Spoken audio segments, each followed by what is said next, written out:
Nah,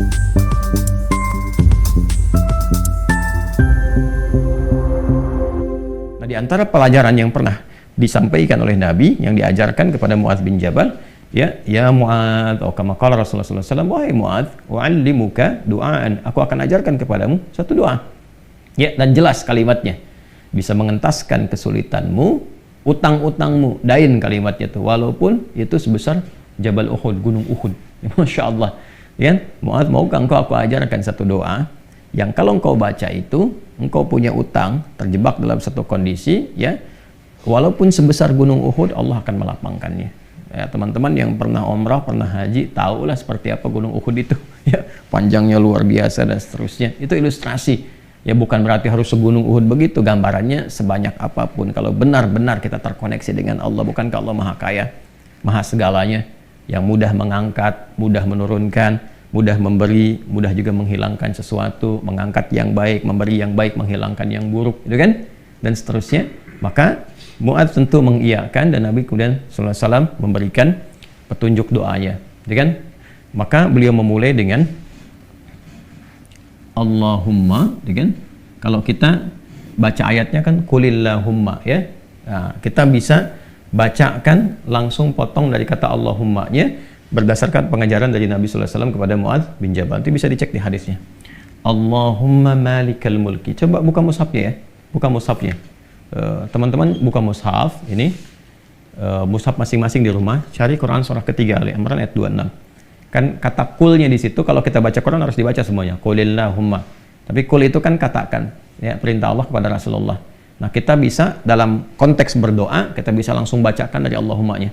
Allahumma malikal mulki. Saya ulang ya. Allahumma malikal mulki.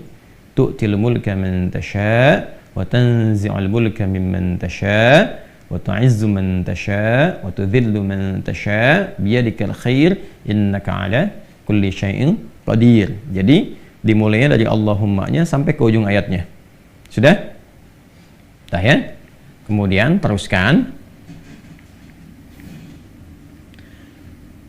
Rahmanad dunya, Rahmanad dunya. Saya tulis ya, teman-teman itu bisa screenshot ya. Rahmanad dunya wal akhirah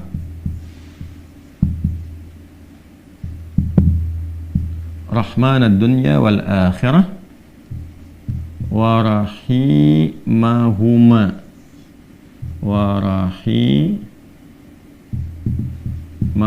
Teruskan. Jadi begitu selesai yang Ali Imran 26-nya, ya, kita baca dari Allahumma-nya. Allahumma malikal mulki tu'til mulka man tasha' wa tanzi'ul mulka mimman tasha' wa tu'izzu man tasha' wa tudhillu man tasha' biyadikal khair innaka 'ala kulli syai'in qadir. Rahmanad dunya wal akhirah wa rahimahuma. Jelas ya? Tu'ti hima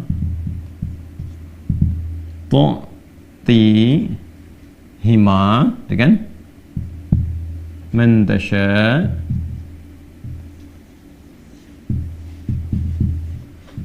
dah wa tamna'u minhuma man tasha.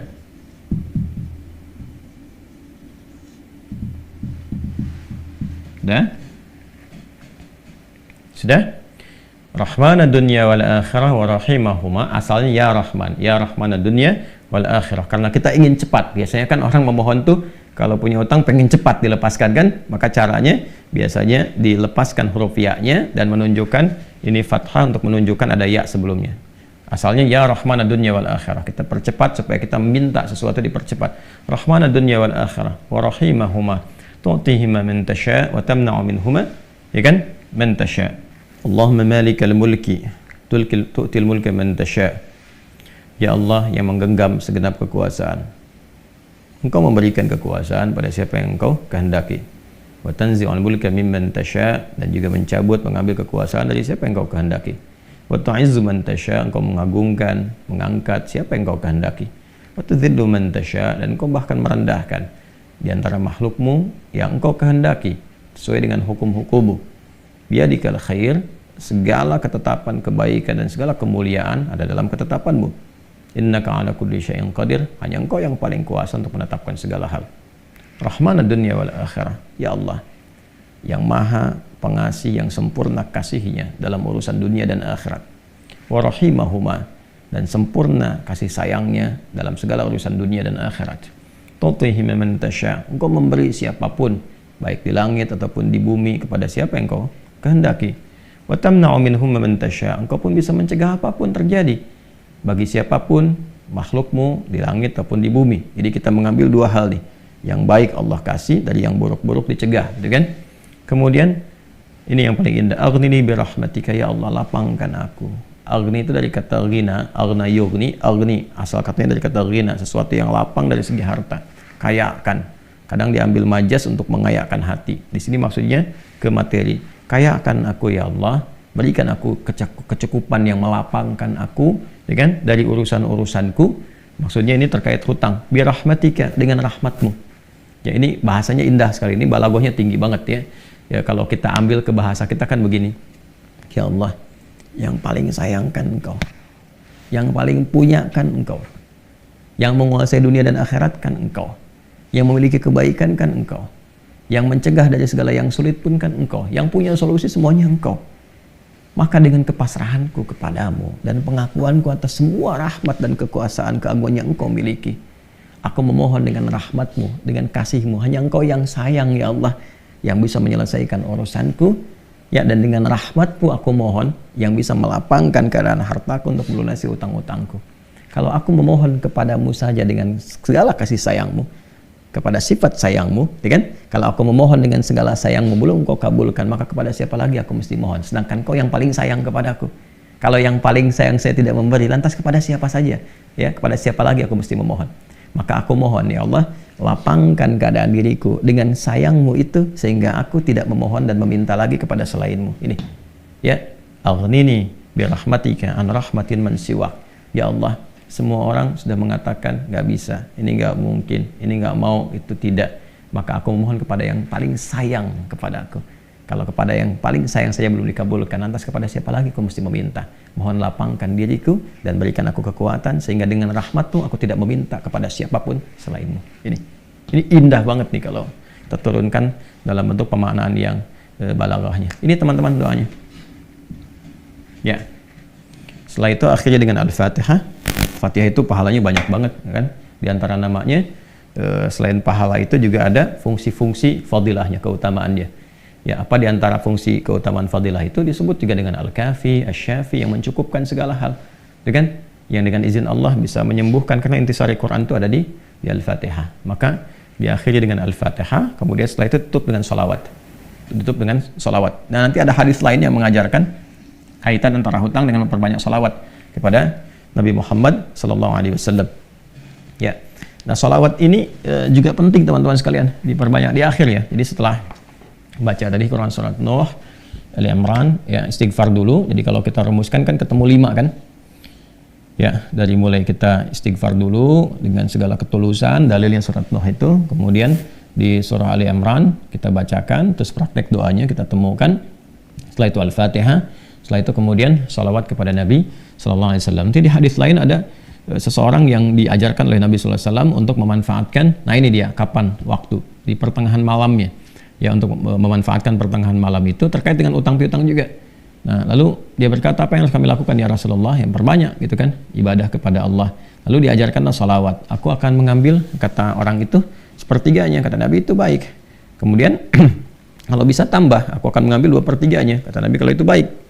Lalu kalau bisa tambah, aku akan mengambil keseluruhannya. Ketika orang itu menghidupkan salawat di akhir-akhir malam itu, ya maka Nabi SAW langsung berkomentar, maka Allah akan mencukupkan, bahkan melebihkan apapun yang kamu rasakan gitu ya, yang kamu hadapi. Nah, itu beberapa ulama menempatkan bab itu dalam pengantasan utang piutang. Jadi kalau kita temukan, ketemulah kemudian di sana 5 bagian, yang kelimanya ditutup dengan keadaan ini kapan, yaitu waktunya tengah malam, dan ditunaikan, diawali dengan sholat dulu untuk mengoneksikan diri kita kepada Allah Subhanahu wa Ta'ala. Jadi kalau Anda bertanya kapan ini dibacakan, ya saya ulangi, kapan ini dibacakan, yang paling pokoknya adalah di pertengahan malam, di 1/3 malam. Jadi bangun malam hari supaya ada getaran kejiwanya lebih cepat mengamalkan Quran. Surah Al-Muzammil itu surah 73 ya, di ayat yang ke-6. Inna nasyi'atal laili hiya asyaddu wat'aw wa aqwamu qila. Bangun malam itu bacaannya menyentuh kepada jiwa, lebih mudah mendapatkan kekhusyuan. Jadi sepertiga malam bangun, istighfar gitu kan. Ya, setelah sholat kita supaya bangun konektivitas dulu. Sholat itu kan kalau sudah bagus khusyuk konektivitasnya tinggi. Setelah itu baru diistighfari. Istighfar menjelang sahar. Ya, wabil asharihum yastaghfirun, menjelang sahar mereka banyak istighfar. Nah, kalau sudah beristighfar, itu Masya Allah nanti di Quran surah ketiga ayat 17 itu nanti akan diberikan oleh Allah 4 kekuatan yang bersanding dengan orang istighfar. As-sabirina was-sadiqina wal-qanitina wal-munfiqina wal-mustaghfirina bil ashar. Punya kekuatan untuk sabar, punya kekuatan untuk membenarkan ajaran Quran dan mengamalkannya. Kemudian apa lagi? Qanitin, khusyuk ibadah. Orang yang biasa bangun malam istighfar di ujung malam tuh lebih khusyuk ibadahnya. Nanti wal munfiqin, bisa jadi rajin infak, setara itu. 4 itu bisa setara. Jadi orang yang istighfar, pemahaman pertamanya bisa setara amalnya dengan orang yang rajin infak, yang khusyuk ibadah, orang yang membenarkan isi kitab dan mengamalkan, serta orang sabar. Pemahaman berikutnya adalah mendapatkan 4 keutamaan ini. Bisa rajin infak. Bagaimana bisa infak kalau nggak ada yang diinfaki? Ya, makanya itu satu-satunya juga yang menguatkan kembali bahwa ketika bisa istighfar dipraktekkan di ujung malam, wabil asharihum yastaghfirun. Kapan istighfarnya? Setelah tahajud. Dari mana taunya? Quran surah 51 dari ayat ke-15 sampai ke-18. Innal muttaqina fi jannati wa 'uyun akhidina ma atahum rabbuhum innahum kanu qabla dzalika muhsinin. Ayat 17-nya, kanu qalila minal laili ma yahja'un. Kan mereka itu orang-orang yang sedikit tidurnya, maksudnya menghidupkan malam, rajin tahajud. Setelah itu apa? Wabil asharihum yastaghfirun. Menjelang waktu sahar, sepertiga malam ke waktu sahar, ya dekat-dekat ke fajar, dia banyak istighfar. Nah, saat istighfar itulah dia dapatkan sampai hatinya khusyuk, baru bacakan ini. Ya Allahumma malikal mulki tu'til mulka man tasha' wa tanzi'ul mulka mimman tasha' wa tu'izzu man tasha' wa tudhillu man tasha' biyadikal khair innaka 'ala kulli syai'in qadir. Ar-Rahmanad dunya wal akhirah. Itu tulisan ke sana. Wa rahimahuma tu'tihuma man tasha' wa tamna'u minhum man tasha'. Kemudian teruskan langsung ke bawah. Aghnini bi rahmatika an rahmati man siwak. Minta kepada Allah. Ya, setelah itu boleh sertakan kemudian bahasa-bahasa kita minta. Terus baca Al-Fatihah, tutup dengan salawat kepada Rasulullah sallallahu alaihi wasallam. Ya, itu dibiasakan. Nah, sampai mendapatkan kekuatan, tapi bukan berarti tidak berikhtiar. Setelah itu ikhtiar tetap. Ya, tetap berikhtiar. Ya, bagaimana cara berikhtiarnya? Ya, itu bisa kita bekerja dengan baik. Kalau nggak ada modal sama sekali, misalnya kita berikhtiar dulu dengan amal kebaikan. Datang ke masjid, berusaha rapi-rapi, gitu kan? Kemudian kita lihat ke DKM-nya misalnya mengajukan dulu permintaan. Nggak usah banyak-banyak pinjamnya. Pinjamlah misalnya 100.000, 200.000 atau 500.000. Kemudian setelah itu cari peluang-peluang misalnya di majelis-majelis ilmu kan banyak orang belajar itu. Ya belilah modal tertentu, beli makanan atau minuman. Terus kontak ke DKM-nya sampaikan. Ya, supaya nanti ada sinergi antara jamaah dengan yang dagang. Bicara dengan baik-baik sehingga nanti diumumkan. Ustadznya juga menyampaikan, berikan kelapangan kepada teman-teman yang sedang misalnya mencari rezeki berjualan, dapat dari situ, tambahkan lagi berdoa. Bisa jadi tiba-tiba Allah berkehendak menggerakkan orang-orang tertentu yang baik dan sebagainya. Ya kan? Jadi bukan datang ke ustadz untuk melunasi utangnya. Saya lihat beberapa teman-teman tuh kalau minta saya terjebak riba gini, gimana solusinya? Mau minjam, mau minta dilunasin. Teman-teman saya itu udah tugasnya ngajar. Kalau antum tanya doa saya jawab, tapi ya, kalau urusan dunia carilah gitu kan terkait dengan dunianya. Bisa antum ke Basnas, bisa ke bagian DKM masjid, bisa ke teman-teman pengusaha yang muslim yang baik-baik ya. Kalau saya kan ngajar gitu. Ya kalau ada alhamdulillah, kalau ada itu kan. Ya kalau yang sifatnya terkait dengan bimbingan itu lebih